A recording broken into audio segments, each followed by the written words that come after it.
Queridos irmãos e irmãs internautas, sejam todos bem-vindos, bem-vindas ao canal Missão Católica. Paz e bem, salve Maria. Meu nome é Josias de Jesus. Quero conversar um pouquinho com vocês, momento de oração e reflexão. Vamos juntos? Em nome do Pai, do Filho e do Espírito Santo. Amém. Que a graça de nosso Senhor Jesus Cristo, o amor do Pai e a comunhão do Espírito Santo esteja sempre conosco. Bendito seja Deus que nos reuniu no amor de Cristo. Que bom que estamos reunidos no amor de Cristo. Por isso vamos ouvir o Evangelho de São Lucas, no capítulo 14, versículo de 12 a 14. O Senhor esteja conosco, Ele está no meio de nós. Proclamação do Evangelho de Jesus Cristo segundo São Lucas. Glória a vós, Senhor. Naquele tempo, dizia Jesus ao chefe dos fariseus que o tinha convidado: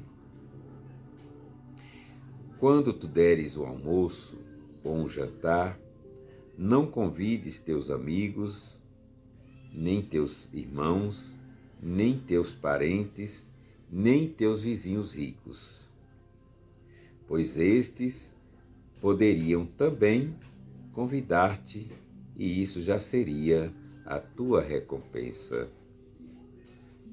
Pelo contrário, quando deres uma festa, convida os pobres, os aleijados, os coxos, os cegos.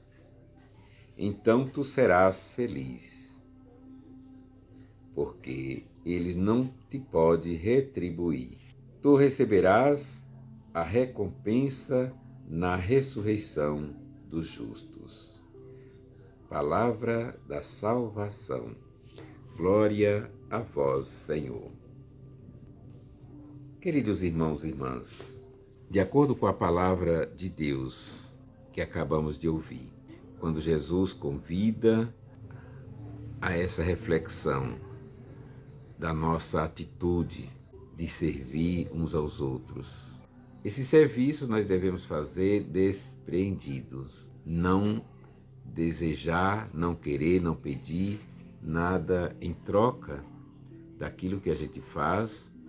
E é por isso que ele vai nos recomendar que façamos um convite para um banquete ou para uma festa àquelas pessoas que não podem retribuir, justamente porque são pessoas carentes, pessoas que talvez nunca tiveram a oportunidade de um almoço especial, nunca teve uma oportunidade de uma festa também especial, ou nunca teve a oportunidade até mesmo de um convite para participar de algo. E isso nós devemos refletir, buscar a convidar essas pessoas também para o banquete da palavra, o banquete da Eucaristia, o banquete da participação na vida da igreja, na caminhada da igreja, onde a gente reza junto, ora junto e faz a refeição juntos. Por que alimentar o individualismo? Por que de tantos depressivos você acha que deve alimentar o egoísmo, o individualismo? Deus criou o mundo de forma muito bem pensada. E foi por isso que ele criou o mundo harmonizado, criou o mundo de forma harmônica, e por isso ele oferece paraíso. Depois de tudo criado, criou todos os animais, criou o paraíso, e depois ele cria o homem. Mesmo assim, ele pensa em que o homem viver no sol, ele não tem a mesma harmonia daqueles animais, né, que ele colocou ali no paraíso, um casal de cada espécie. Então, Esses casais de cada espécie estavam vivendo no paraíso com harmonia. E ele viu que o homem também precisaria de uma companheira para ter a mesma harmonia, a mesma alegria de caminhar junto naquele paraíso.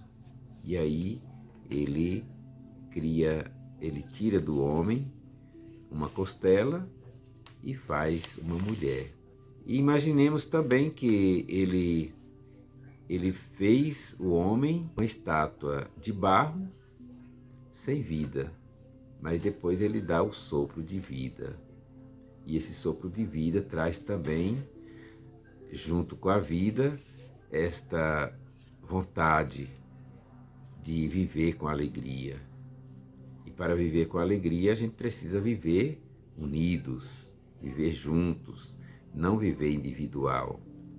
Porque senão assim Deus deixaria o homem sozinho no meio dos animais, mas ele precisava de ver nas pessoas como imagem e semelhança dele a harmonia, a alegria, o caminhar juntos, né? Infelizmente a gente escuta muitos dizer que reza em casa e vive melhor do que quem está na igreja. É você mesmo, você que está me ouvindo nesse momento. Você costuma falar isso, né? Que você reza sozinho em casa. Se você reza sozinho em casa e você é atendido e vive feliz, leve essa experiência para quem vive unidos e talvez não tenha felicidade, porque, como você mesmo já falou, que você reza em casa, pega com Deus, né? E não está na igreja olhando para a roupa dos outros, falando da vida dos outros. E talvez essa pessoa lá na igreja está precisando de você lá para fazer essa correção, para que a harmonia aconteça, para que os pecados sejam perdoados. A gente precisa desta confissão com Deus, mas precisa dessa confissão também com aquele que é ordenado por Deus para absolver os nossos pecados, em nome do Pai, do Filho e do Espírito Santo. E aí a gente retoma esta alegria e entende que a gente não pode viver julgando o outro, julgando a outra. É evidente que quem está na igreja falando da vida dos outros está pecando, mas é evidente também que quem fica em casa no individualismo e ainda julga quem está na igreja, peca duas vezes, porque está alimentando o individualismo, a solidão, e ainda fala de quem está unidos, né?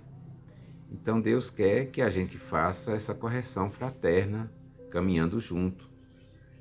Porque quando a gente faz essa correção fraterna caminhando junto, a gente resgata a alegria, resgata a harmonia do amor de Deus para conosco. E a nossa caminhada juntos, a gente consegue, por mais que a gente enfrenta as dificuldades, os desafios, porém, a gente alcança a vitória também junto, né? Porque não existe vitória sem luta, e a luta ela deve acontecer de forma unida, com amor um ao outro, porque primeiro nós devemos amar a Deus sobre todas as coisas e amar o próximo como a si mesmo.